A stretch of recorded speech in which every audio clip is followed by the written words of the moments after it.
بسم اللہ الرحمن الرحیم۔ ناظرین، آج کا پہلا ولاگ حدیث number 13 page number 123، vlog number 1۔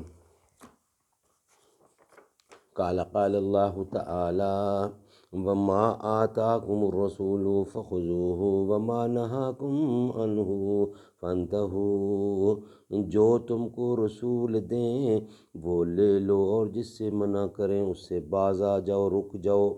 احادیث نبوی کا ایک جدید اور جامع انتخاب، اردو ترجمہ اور تشریحات کے ساتھ، جلد سوم، کتاب الصلاۃ۔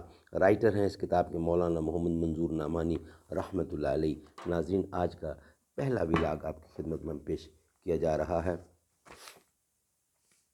خوش تو ہیں ہم بھی جوانوں کی ترقی سے، مگر لب خنداں سے نکل جاتی ہے فریاد بھی۔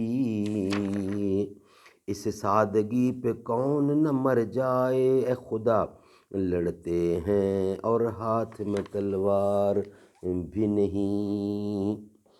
قال النبی صلی اللہ علیہ وسلم،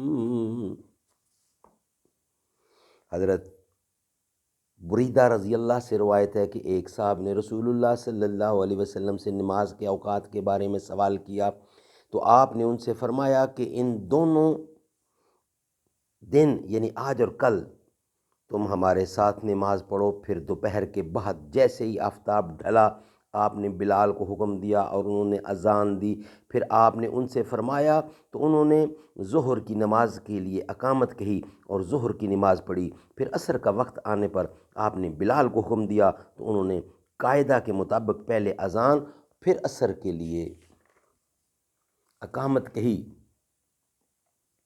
اور عصر کی نماز ہوئی، اور یہ اذان اور پھر نماز ایسے وقت ہوئی کہ آفتاب خوب اونچا اور پوری طرح روشن اور صاف تھا، یعنی اس کی روشنی میں وہ فرق نہیں پڑا تھا جو شام کو ہو جاتا ہے۔ پھر آفتاب غروب ہوتے ہی آپ نے بلال کو حکم دیا تو انہوں نے مغرب کی اقامت کہی اور مغرب کی نماز ہوئی۔ پھر جیسے ہی شفق غائب ہوئی تو آپ نے ان کو حکم دیا اور انہوں نے عشاء کی اقامت کہی اور عشاء کی نماز پڑھی گئی۔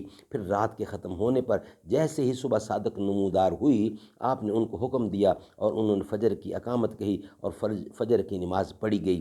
پھر جب دوسرا دن ہوا تو آپ نے بلال کو ٹھنڈے وقت ظہر کی نماز قائم کرنے کا حکم دیا اور پھر فرمایا آج تاخیر کر کے ٹھنڈے وقت ہی پڑھی جائے، تو آپ کے حسب حکم انہوں نے ٹھنڈے وقت پر ظہر کی اقامت کہی اور خوب اچھی طرح ٹھنڈا وقت کر دیا، یعنی کافی تاخیر کر کے ظہر اس دن بالکل آخری وقت پڑھی گئی اور عصر کی نماز ایسے وقت پڑھی کہ آفتاب اگرچہ اونچا ہی تھا لیکن کل گزشتہ کے مقابلے میں زیادہ مؤخر کر کے پڑھی، اور مغرب کی نماز آپ نے شفق کے غائب ہونے سے پہلے پڑھی اور عشاء کی نماز تہائی رات گزر جانے کے بعد پڑھی اور فجر کی نماز اسفار کے وقت میں یعنی دن کا اجالا پھیل جانے پر پڑھی۔ پھر آپ نے فرمایا وہ صاحب کہاں ہیں جو نماز کے اوقات کے بارے میں سوال کرتے تھے؟ اس شخص نے عرض کیا کہ میں حاضر ہوں یا رسول اللہ۔ آپ نے ان سے فرمایا تمہاری نمازوں کا وقت ان کے درمیان ہے جو تم نے دیکھا۔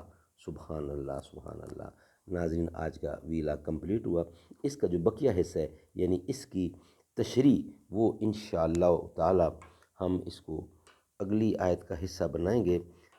تشریح مختصر سی ہے، یعنی ان سائل کو نماز کے اوقات کا اول اور آخر سمجھانے کے لیے حضور اکرم نے صرف زبانی تعلیم و تفہیم کی بجائے یہ بہتر سمجھا کہ عمل کر کے دکھایا جائے۔ اس لیے آپ نے ان سے فرمایا کہ یہ دونوں ہمارے ساتھ پانچوں نمازیں پڑھو۔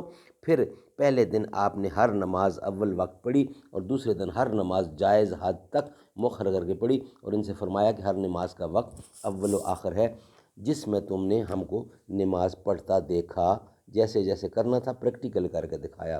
تو ناظرین، یہاں ویلاگ کو کلوز کرتے ہیں اور انشاءاللہ ویلاگ نمبر 2 کے ساتھ اب آپ سے ملاقات ہوگی۔ پہلا ویلاگ ہمارا کمپلیٹ ہوا۔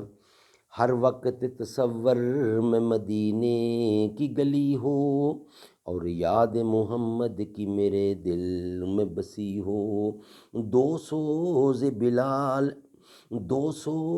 بلال آقا ملے درد رضا سا، سرکار عطا عشق اویسے کرنی ہو، اے کاش میں بن جاؤں مدینے کا مسافر، پھر روتی ہوئی طیبہ کو بارات چلی ہو۔